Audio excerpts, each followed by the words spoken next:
I'm recording. All right. Hey, everybody. I'm so excited that you're here. Welcome to the Hen House. This is Angela. I'm Angela Neufeld of angelaneufeld.com, and I'm a creative business strategist. And I help women, I'm a productivity coach, and I help women stop procrastinating, get more done, get really focused and crystal clear on what they want to do, and help them create a really inspired life and business. And these Hen House interviews are all about inspiring women, interviewing inspiring women about their creative businesses. So I'm so excited to have the awesome Christine Capone today. Yay! Hi, Hey, Christine. how are you today? I am awesome. How are you? Good. Yay! Awesome. So I'd love for you to introduce yourself and tell us all about what you do. Well, sure. My name's Christine, and I am a web designer and developer. And I also do branding, which is really, really based on clients' personalities. So my tagline now is Drum roll. I'm sorry, with say that again. I interrupted you. It's now my new tagline is web and brand design for small businesses with big personalities. Awesome. I love it. Yoo-hoo! Go girl. So why don't you give me a short, tell me what you're all about, what all you specialize in, and tell everybody what you do. Well, I specialize in personal branding, the visual side of it. I like to dig in with my clients and find out who they are, what their personality is like, because that is what really, really makes them stand out in the crowd. I also specialize in Genesis framework and building websites on Genesis, and of course WordPress. But Genesis is, I'll try to explain it if maybe some people don't know, but sure, WordPress is where your website goes. Genesis is like the frame of the car, and when I design a website, we take what we call the child theme, which sits on the frame of the car and makes it the body that can either be, let's see, like a Volkswagen up to a Lamborghini. So that is what makes each one different. Cool. That's awesome. So how do you actually go from making, when somebody comes to you, is there a process you can do so you can help them stand out really distinctly in the market? Because it is so competitive. How do you give them that edge? The way that I give them the biggest edge, I think, is taking time to really get to know their personality, what makes them tick a little bit more, because that's the heart of their business, is them. So when I'm branding an entrepreneur, it takes time to really kind of find out who they are, what they stand for, so forth and so on. Then the next step is, of course, another questionnaire. So we go through a series of chatting on Skype or FaceTime, whatever works. And then we go into questionnaires that really dig in deeper on their answers will tell me more about their personality and their business. And then we head over to Pinterest, which is one of the good fun. And I try to not let them get addicted to pinning just anything. And when we start off on Pinterest, I don't give them specific instructions other than go pin things that make your heart crazy, that you love. And don't pay attention to why you love them. Don't pay attention to the color, what it is. Just pin what you love. And then we kind of go a little bit further, and then I give them a little bit more instruction on what to be pinning. So that's pretty much where I can really visually see their personality start to pop out in those visuals. And it's a lot of fun because, we comment back and forth. That's one of the things that a lot of my clients say, is that working with me, WordPress can be so stressful, right? And the whole branding thing can be so stressful. But I have to have fun with what I'm doing, and I think that kind of rolls over to my clients. And then we end up becoming like BFFs, right? They still call me just to laugh or have fun. So that's great. Oh, that's so cool. Right. So after the Pinterest, then I go make them what we call a mood board. I'm sure you've seen those before, which gives us both kind of a direction on which way the brand is going. And then after that, my client and I go over that and, chat about where it's going. And then we go into the logo process. That's where I get to design pretty things. Oh, I love that. Right, and then present them with a logo and a sub-logo. And then if they're moving on to the actual website processes, because some of my clients stop at the branding, then we go into the website. What the main purpose of your website is the first question. And I always let them know that your content comes first. Give me the content and we build the website around what you have, not the other way around. And that's pretty much it. I mean, I can't say that's pretty much it. Like it's a short thing. I love the whole Pinterest thing because as an addict myself, Right. I don't know, I was totally addicted. And actually I get my clients to go through something totally similar. Like when we're doing clients that are starting new business models and stuff, and they really are confused with their branding. It's such an amazing tool because I did one for myself a couple years ago and then I did it again, and the difference between the color, even just the color schemes and the mood that it created was completely still me and still always keeping with the earthy and the nature and the kind of a farm girl thing going on, but it always came back to that. But the colors changed and the moods changed and the professionalism creeped in, and but I always had this fun vibe. I don't know, it's just so key. I think that's such an awesome element to use because we're so lucky. But yeah, you can get off track with that so fast and just be like, oh, there's that you just one click away and you're gone off your it's easy to get distracted on there for sure. Awesome. Right. So how did you get started with all this? Well, actually, I kind of got started by accident. I was just kind of playing around with making graphics. At the time, I was helping dog rescues on Facebook, and I was a member of one of the big dog rescue groups, which I'm still very involved in, but not as much as I was before. And I began making graphics for the shelters, and they've come a long way, to tell you the truth. But that's kind of where my graphic design background came from, was just kind of learning how to make things come from the heart in design. And then I decided to try direct sales and started making graphics for my team. And that evolved into, Christine, can you make me a such and such? Well, sure. But that was all part of my learning process.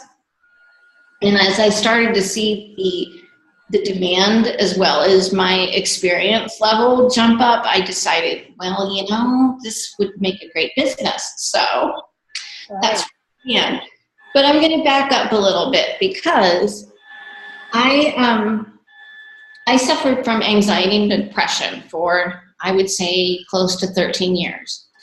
It wasn't fun. It was really pretty terrible. I was on medications and, the whole circle around the thing, the thing.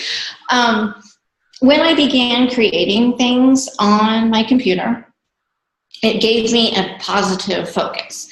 And that positive focus kind of saved my life because since I began being creative, I've now been anxiety, depression, and prescription free for going on 6 years. Wow.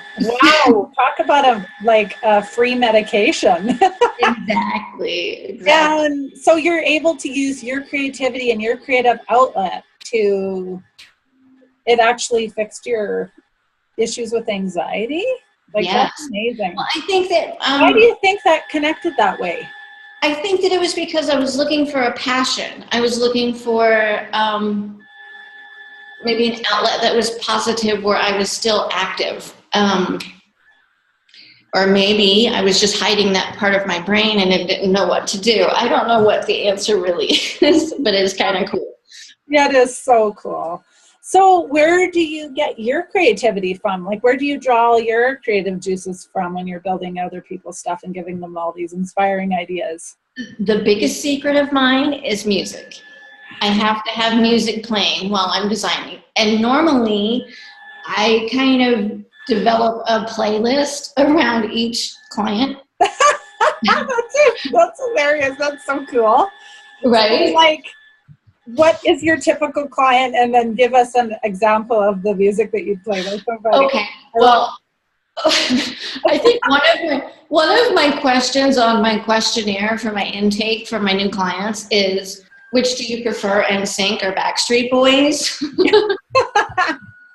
So that kind of gives me like an idea of what direction. But I have asked clients before, like, what are some of your favorite songs? And now that you're saying that, I think I'm going to add that to my intake form. Like, that would be really cool. Like, or at least what the style is. Like, are you a country girl? Are you a hard rocker? Are you like retro disco? Or it's kind of weird because I kind of have this. Well, I'm not going to say I kind of have, but I don't usually talk about it a lot because, you know, I don't want like the Blair Witch Project coming. But I have a lot of intuition. And sometimes I can tell a lot about a person just on the first brief phone chat. And maybe I just kind of make up their playlist by what I think they like. But from now on, I'm going to ask them. Yeah, that would be so fun. Awesome. Cool. So like, what is I always ask everybody this. What is your special sauce? What makes you unique?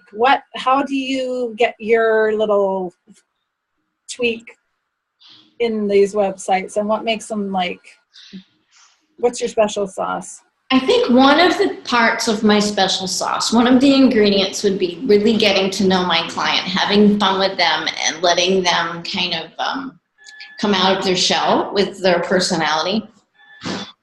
And then I would think another ingredient would be attention to fine detail.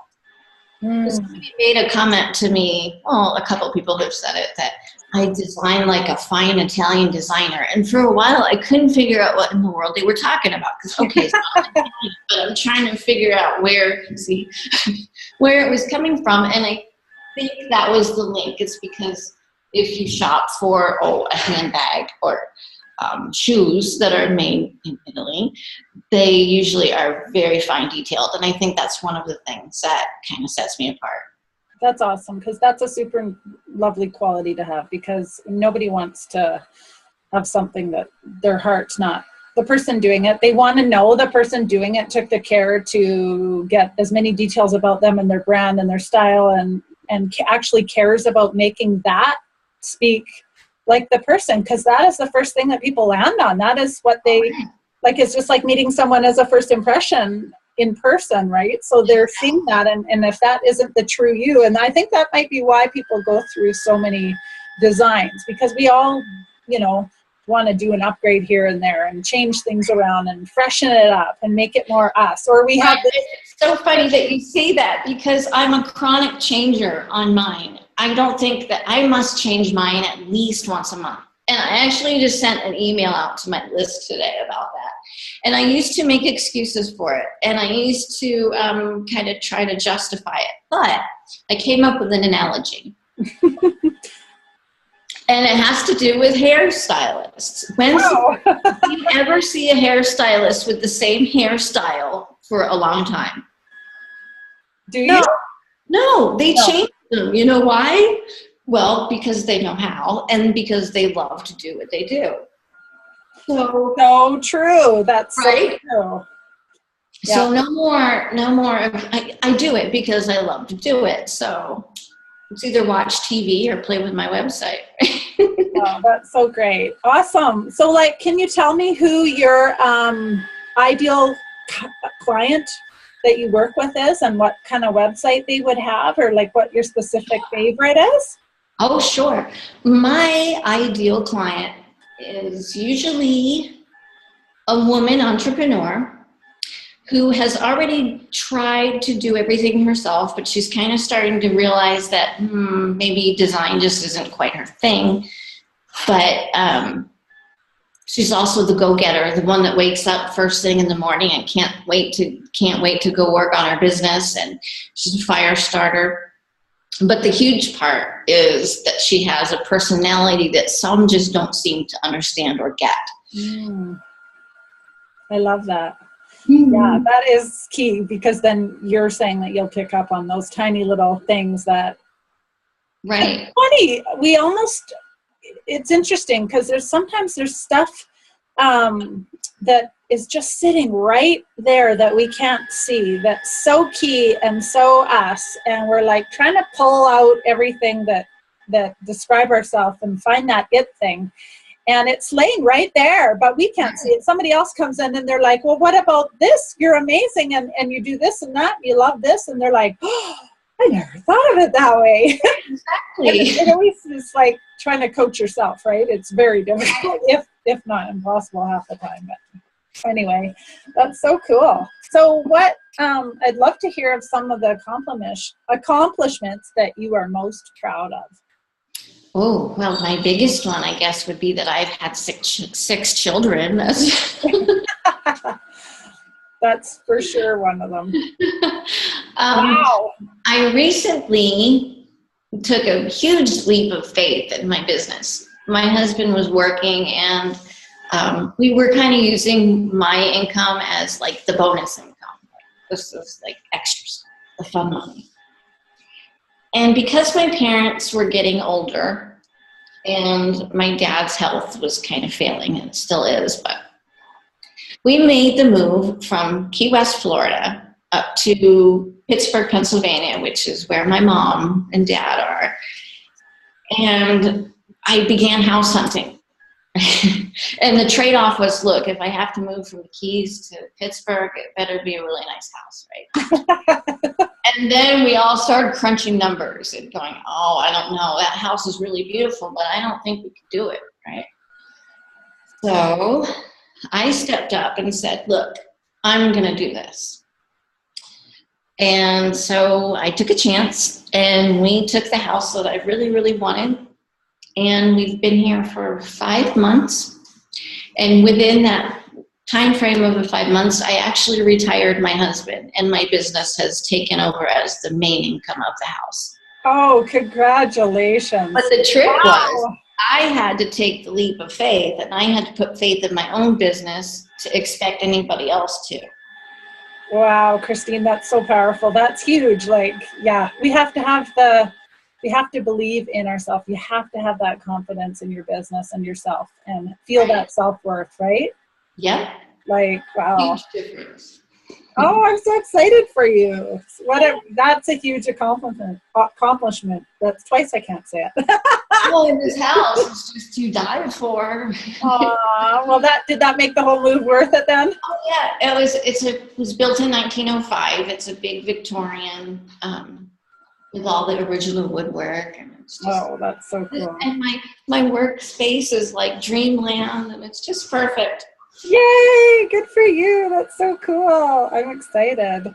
So, like, what new projects and ideas are on the horizon for you these days? New ideas. I have been putting together a do it with you. I haven't named it yet or anything, but I want to do a do it with you sort of, let's build your website together, where I handhold and coach you through the whole process, because I actually just did one without planning on doing it, but it's just the way that the client and I kind of clicked. And she built her website with me holding her hand and telling her where everything goes and how everything works. And she said it was the best experience with a website she's ever had, because now she knows where everything is. She knows how to do everything, and it was dreamy. So she said, you need to make this a thing. Wow, that's a really enticing program. Because then is the point of that after so that they can maintain it themselves, or is that yes the idea? That I think it'll be really empowering. Like she said, that now she knows how to change all of her images. She knows how to update. She knows so it's her baby. Oh, And every yes. website is your baby, but when you're actually in there kind of doing it yourself, I think you have a little more pride in it. So we'll have to see where that goes. Oh, that's so exciting. Awesome. Okay, so what else did I want to ask? Oh, I wanted to ask you about for people that want to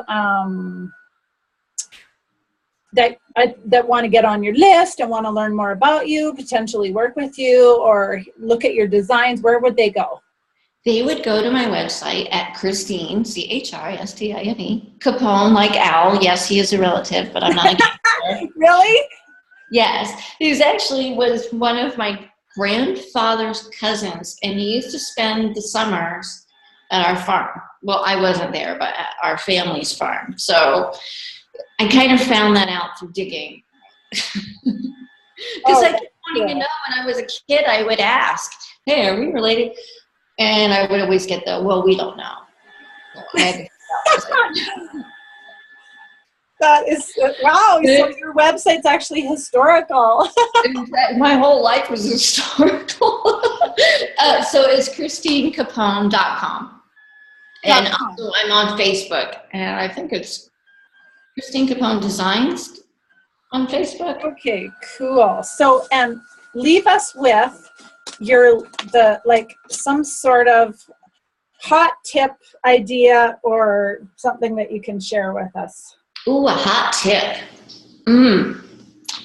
Here's one that's really, really easy that I actually have on my my freebie, my opt-in offer. Right now, I have an offer that is a checklist that offers 5 quick and easy things that you can do to make your website better, like right now. I wrote it that long. The first one, I'll start from the very top, is your navigation bar. Is to look at it like you are a visitor and make sure that everything is super duper clear, because sometimes we like to be cutesy and call things by cool names. Not long and rambling like mine. Yeah, I haven't looked. But if you were a brand new visitor, would you know where to go, right? Well, they'll know where to go. That's my problem. I'm very, I can go on and on and on and on and on and on and on. The word. Okay. And another one would be to be careful with the amount of fonts that you're using on your graphics. Oh, love that one. Oh, yes. It should normally be no more than 3 max on a graphic. Awesome. Usually just use 2. Awesome. Is that tip number 2? Pardon me? Was that tip number 2 on your sheet? I think that was just a bonus. I don't even know. I didn't give my whole sheet away. Awesome. Okay, fine. You have to subscribe. That's so cool. Well, thanks, Christine. I'll have to look at my nav bar. Actually, you should go look at it. Give me some critique. Oh, no. Well, I've got more than one little opt-in stuck in the top nav bar, which I kind of like. I keep creating these more things, and I'm like, I keep putting them up there, I'm like, I think it's getting a little clogged up there. I might have to have some Christine love. I'll love on it for you. Okay. Well, thank you so much for being here. I'm so honored to have you on the interview. It was really fun. And thank you to everybody who's watching. And all the information will be posted under this video on how to get a hold of Christine and how to opt into her awesome tip list, so you can hear the other 3 or 4 items on there and get more information about working with her. And so thanks so much, Christine. I'm just really excited again and thankful that you're here, and I hope you have a fantastic night. Thank you too. You guys feel free to don't forget to join the Facebook group, the Authentic Entrepreneur Creative Mastermind, where we like to hang out and share and support each other's small businesses and creative businesses for women online. So yeah, have a great evening, everybody. Thanks so much. Bye, Christine. Bye.